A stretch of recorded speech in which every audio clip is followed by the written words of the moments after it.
Well, I have a confession to make. I think that one person can change the world from what it is to what it should be. And I dedicate my life on a day-to-day basis with the idea of equipping people to have their voice. And I want to try to convey to you this afternoon a sense of optimism that I've gained from my students. Because in equipping people to have a voice, I've come to realize that there are tremendous things that can happen in this world. And I really believe that it's possible that we could have a world at the end of this century without genocide. So I want you to imagine that. Is that possible? Could we have a world without genocide? Well, I want to talk to you this afternoon about why I think that is possible. Not just possible, but probable. And one of the fundamental quotations that means a lot to me, and you see it on the screen here this afternoon, is a quotation from a Holocaust survivor, Elie Wiesel, who said, "What hurts the victim most is not the physical cruelty of the oppressor, but the silence of the bystander." That establishes a very important communication principle about how any problem can be overcome. Injustices, and even the worst things, genocide. Because it is our silence that enables the terrible injustices of this world. And so it was in the special occasion of working with students at the Holocaust Museum in Washington, D.C., that inspired me to believe that this is possible. How many of you in here have been to the Holocaust Museum in Washington, D.C.? As you can see, a lot of people have been to that museum. That museum is visited by more than 1 million people every year. I got to hear the testimony of 35 Holocaust survivors as I tried to equip them to have their voices in telling their story about that terrible trauma. And even in their advanced ages, as students, they inspired me and convinced me that indeed we can have a world without genocide. Can you imagine if you yourself had experienced something like the Holocaust? Would you want to go back on a regular basis and relive that? That's what these survivors do in Washington, D.C. on a very regular basis. Because the human spirit is that strong. It's that resilient. It can do incredible things. And it can bring genocide to an end in this century. The communication principles that undergird this are articulated well by Martin Luther King, who observed the problem of human hatred. And we just heard about that, and about how it animated segregation and terrible things in the United States. King said this: "Men often hate each other because they fear each other. They fear each other because they don't know each other. They don't know each other because they can't communicate." So I spend my days and times here at SMU trying to make sure that people can communicate effectively, trying to make sure that they can end the silence on the critical questions of the day and bring the worst things that human beings do to an end. They might be thinking, well, that's good, that's great, but how is that really going to happen? I'm working on a book that's coming out just this month that talks about a bunch of principles that are involved in how we will overcome genocide in this century. And I talk about in the book how we're really living in a transitional time between two epistemological metaphors. Now, epistemology is just a big word for how do we know the truth of something? But frankly, the metaphor of the 20th century was the AK-47. And quite bluntly, a man would stand with an AK-47 on his hip, and you believed him and you agreed with him because he could kill you. And there are still parts of the world where that is how the truth is spoken. Death is a text. However, in this century, most of us have on our person that metaphor of epistemology for this century, and that's the cell phone. And it also shoots. And on the streets of Mumbai in 2008, these two metaphors met. As gunmen with AK-47s went through shopping malls and buildings looking to genocidally kill as many as they could. But the victims shot back with their own cell phones, texting and relaying communication that allowed the capture of the gunmen. I believe that the cell phone means the end of the kind of closed communication that made possible the Holocaust, that made possible Pol Pot's Cambodia, that made possible even Rwanda. Communication, open communication, means the end of the kind of propaganda systems that made genocide possible. You might say, okay, professor, that's clever. I think you got something there.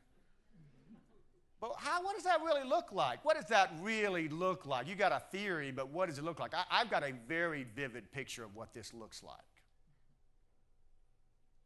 It looks like James Farmer Jr., born just about 150 miles east of here in Marshall, Texas. Here's a man, a young man who, like so many young people maybe here on this campus, was getting ready to graduate in 1938 from Wiley College, a Methodist school, again, not far from here in Marshall, Texas. His father, upon graduation, and I'm sure many parents here next month are going to ask their SMU students this same question. He said, what are you going to do with this education that you've got from college? James Farmer responded with 2 words: destroy segregation. And you know what? He did. His incredible biography is an amazing story of how college education, instruction, and debate allowed him to construct an incredible movement that destroyed segregation in the United States. He graduated in 1938. In 1942, he was in Chicago getting seminary training. He would ultimately decide he couldn't stay in the church because he was so concerned about segregation and even its permeation in the church.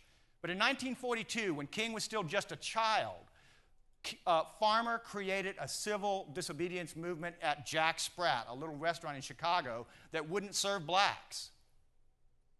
And he actually got the management to change their segregation policy.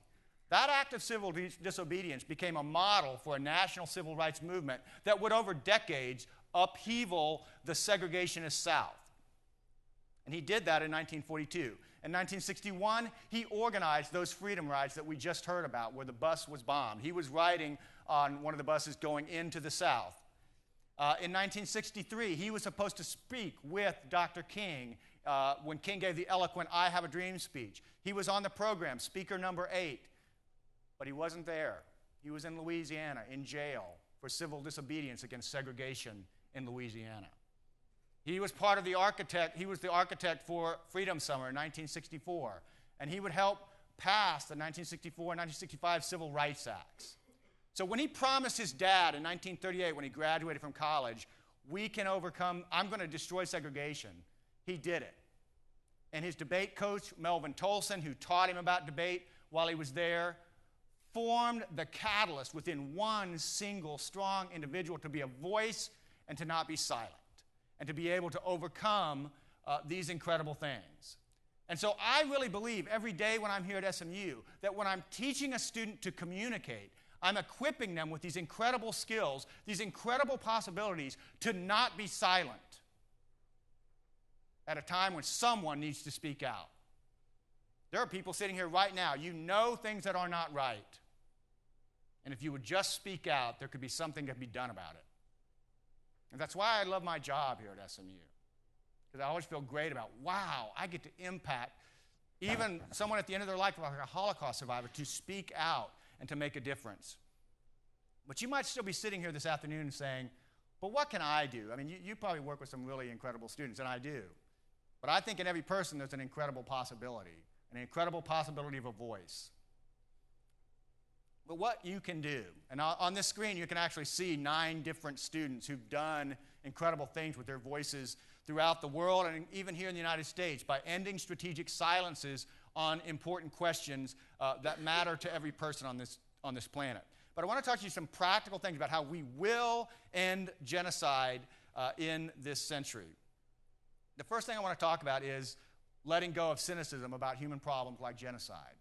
When you think about genocide, you probably just think like, okay, yeah, that's what's going on in Syria, that's what's going on in some part of Africa, of Central Africa. It's just always that way. Folks, I tell my students I'm cynical about one thing: cynicism. I am a raging idealist. I am here to tear down every bit of cynicism I can before the kid graduates from SMU. Cynicism is the glue that holds the status quo in place. If we're going to change the world, we have to begin with ourselves and our own thoughts about how things have to be that way. Don't you think people thought that segregation was inevitable and forever in the United States back in the 1960s? I bet they did. But at a certain point, you have to let go of cynicism and say, no, it's possible. We can do something different. So I ask you just today to rethink your assumptions about genocide. Don't be cynical about it. We could stop it. The second thing I want to suggest is a difference about perpetrator versus place. When we think about genocide, we usually think about a place. Genocide is in Sudan. Genocide is in Rwanda. It's a place. It's like they're drinking water, and then all of a sudden they have to go commit a genocide. That's not true. There is a person who has designed the genocide in their mind and has articulated and argued for the killings. Adolf Hitler designed in the book Mein Kampf his grievance against society and the world, and he began to articulate and argue for genocide. There are genocidaires. Only the French seem to have a word for this. Perpetrators of genocide. Let us be honest that Omar Bashir, the leader of North Sudan, has argued for and implemented a genocide there. It's not the place that Sudan caused the crime. Let's start to name the perpetrator. Let's know that it's Pol Pot, not Cambodia. Let's know the Hutu leaders that led the genocide in Rwanda. Let's start talking about the perpetrators and not the place. And then finally, and most simply, don't be silent. Use your voice. Every single person in here has the capacity to express themselves in so many different ways. And so I hope this afternoon, at minimum, I've convinced you of that. There are problems that you know about that you can help through your voice. And I'm here at SMU to do that every day as passionately as I can.